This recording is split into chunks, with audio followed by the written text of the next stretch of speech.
The most dangerous sign in a person, according to Carl Jung. Ever met someone who's basically a walking, talking psychological landmine and you didn't even see the explosion coming? Yeah, that's not paranoia. Carl Jung, the grandmaster of the human mind, said there's one super dangerous sign in a person that's way scarier than anger, lying, or even rage. It's the kind of thing that'll wreck your life, if you let it. Curious? Good. Because by the end of this video, you'll spot these ticking time bombs from a mile away and dodge emotional catastrophe like a pro. Let's get into it. Here's sign number 1. The most dangerous sign isn't someone throwing tantrums or blowing up in your face. It's emotional numbness. Think of it like an emotional black hole, where feelings go in but never come out. Carl Jung called this emotional flatness, and it's way more terrifying than it sounds. Imagine a robot running on autopilot, mimicking smiles, laughs, even tears, but underneath, nothing. No spark, no warmth, no empathy, just a cold, empty shell. It's like someone hit the mute button on their emotional volume, and the silence is deafening. Why is this so dangerous? Because emotions are the brain's way of sending us urgent messages, warnings, alarms, signals that something's off. When someone shuts those off, they stop responding to the world in a human way. They can't process pain, guilt, or remorse, which means they're not bound by the rules that keep most of us in check. They become unpredictable, and worse, disconnected from their own conscience. It's like trying to fight a ghost. There's no pain to deter them, no guilt to hold them back. That emotional numbness isn't just a defense mechanism. It's a ticking time bomb, hiding in plain sight. And here's the kicker. These people don't usually know they're numb. Their lack of feeling isn't a choice. It's a survival tactic gone rogue, a broken psychological circuit that can leave chaos in its wake. So next time you meet someone who seems eerily unaffected by everything, who never seems to really care, consider this your early warning system. That emotional flatline is the quietest, deadliest scream you'll ever hear. But hold on, just when you think you've seen it all, here's sign number 2. These emotionally dangerous people are masters of a psychological magic trick called shadow projection. Sounds fancy, right? Well, it's basically when someone takes their own dark, ugly traits, jealousy, cruelty, selfishness, and throws them onto you like a grenade wrapped in blame. Imagine this. You're in a room, and suddenly you feel the temperature drop. Someone accuses you of being selfish or manipulative. But here's the twist. They are the ones doing all those things. They don't just deflect blame, they shove their worst parts right into your face, making you question your own sanity. It's emotional judo, where their toxic traits become your emotional baggage. Ever had a fight where you walked away feeling like you were the bad guy, even though you know you weren't? That's shadow projection working overtime. Carl Jung believed this was one of the most dangerous psychological weapons out there because it blurs reality. It's not just gaslighting, it's making you carry a load of guilt and self-doubt for things that aren't yours. Why do they do it? Because admitting their flaws means confronting a fractured self, something they desperately avoid. So instead, they outsource the blame and chaos to anyone nearby. The worst part? You might not even realize it's happening until the damage is done. Your confidence erodes, your emotions get tangled, and suddenly you're stuck in their toxic web, wondering if you're losing your mind or if they really are as perfect as they claim. Recognizing shadow projection isn't easy. It's subtle, sneaky, and can feel like walking through a psychological funhouse of mirrors. But once you see the trick, you can stop being their emotional punching bag and take back your mental sanity. And just when you think that's enough red flags to wave down a lifeguard, here comes sign number 3. And this one wears a smile like armor. Sign number 3. Beware the excessively charming. You know the type. Smooth talker, lights up a room, says all the right things at exactly the right time. They're the emotional equivalent of a perfectly wrapped gift, with a rattlesnake inside. Carl Jung warned that the most dangerous people aren't the ones who scream at you. They're the ones who smile while quietly dismantling your boundaries. They study people. They know how to mirror your interests, mimic your values, and say just enough to make you feel seen, like they get you. But spoiler alert, they don't. They're playing a role. It's not connection, it's manipulation with a pretty bow on it. Ever walked away from someone and thought, wow, that person was too perfect? Trust that gut feeling. Real people are flawed. They stutter. They contradict themselves. But these charmers, they're scripted. Jung believed this false persona was a major red flag, a mask people wear to survive socially while hiding a suppressed, chaotic inner world. The danger isn't that they're charming, it's that you stop questioning them because of it. And once that happens, they can get away with anything. Now, if you think this all sounds exhausting already, buckle up, because sign number 4 is where the blame games begin. And trust me, they never lose. Sign number 4, they never take responsibility, like ever. If life were a courtroom, they'd be the slippery defense attorney who always finds a loophole, even when they're clearly guilty. You'll notice it in the little things first. It's not my fault you misunderstood me. You're too sensitive. That's just how I am. Sound familiar? Those aren't just throwaway lines, they're red flags disguised as personality quirks. This behavior isn't just immature, it's strategic. If they never admit fault, they never have to change. If they're always the victim, they're never the villain. And if you dare to call them out, suddenly you become the problem. It's like arguing with a mirror that lies back at you. No matter how clear the truth is, they'll twist it, reframe it, and throw it back in your face until you start apologizing for things they did. Jung believed that people like this are ruled by their shadow, the repressed, unconscious parts of the self. But instead of dealing with it, they outsource it. Their problems become yours. Their damage becomes your cleanup job. And if you thought that was exhausting, wait until you meet their mindset. Because sign number 5 reveals the all-or-nothing thinking that turns every disagreement into an emotional war zone. Sign number 5. They see the world in black and white, and I'm not talking about a cool noir film aesthetic. I'm talking about extreme, rigid thinking. You're either a hero or a villain, loyal or a traitor, perfect or worthless. There's no in-between. Carl Jung believed this kind of binary thinking is a psychological defense mechanism used by people who haven't integrated the messy, complex parts of themselves. These people aren't capable of healthy conflict. Disagree with them once, suddenly you're the enemy. You don't just have a different opinion, you've betrayed them. You're either completely for them or you're dead to them. It's the emotional equivalent of walking on eggshells in a minefield.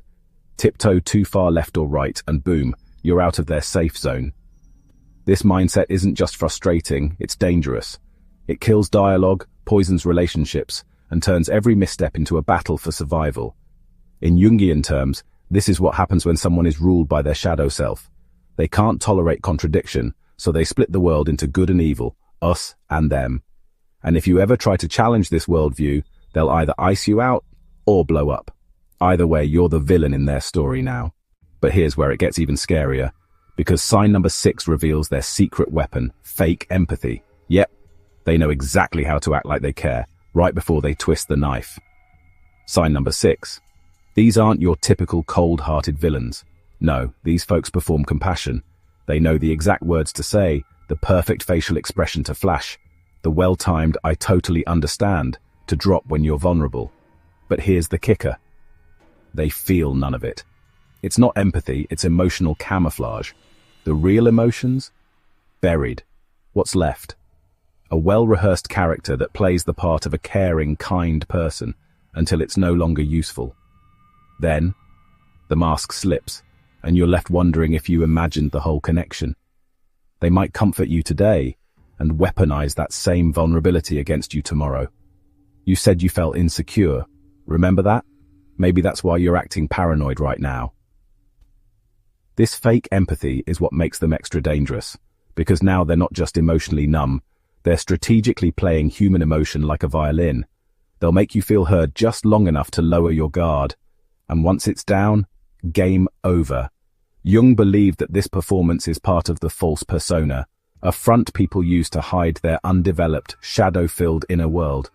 But when empathy becomes a tool instead of a connection, you're not in a relationship, you're in a manipulation loop. And just when you think, okay, at least I know what I'm dealing with now, they flip the script. Because sign number 7 is where the manipulation gets so subtle, you don't even know it's happening. Sign number 7, they manipulate you, but not with obvious control or dramatic power moves. No, their game is subtle, strategic, and slow drip. Think psychological water torture. You don't notice what's happening. until your sense of reality starts cracking. This isn't someone yelling orders or demanding control. This is the gentle nudge that makes you doubt yourself. The innocent question that plants the seed of guilt. The offhand comment that sounds like a joke, but somehow leaves you feeling 2 inches tall.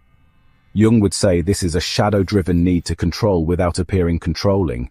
They don't want power through force. They want power through confusion. Are you sure that's what happened? You always overreact to stuff like this. Wow, I guess I can't say anything around you anymore. It's not full-blown gaslighting yet, but it's laying the foundation. And once you start editing yourself, second-guessing your memories, or feeling guilty for just having emotions, they've won. This kind of manipulation doesn't explode, it erodes. It wears you down until your boundaries are paper thin and your self-trust is shot. It's not abuse in a loud, obvious way. It's abuse with a smile. And just when you're running on emotional fumes, they'll flip the final psychological switch. Because sign number 8 is where your gut starts screaming, and they make you ignore it. Sign number 8.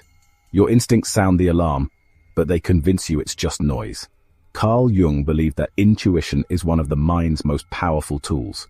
It's your inner compass, your subconscious piecing together patterns faster than logic ever could. When something feels off, it probably is. But emotionally dangerous people, they specialize in making you doubt that instinct. They don't just manipulate facts, they manipulate your perception of yourself.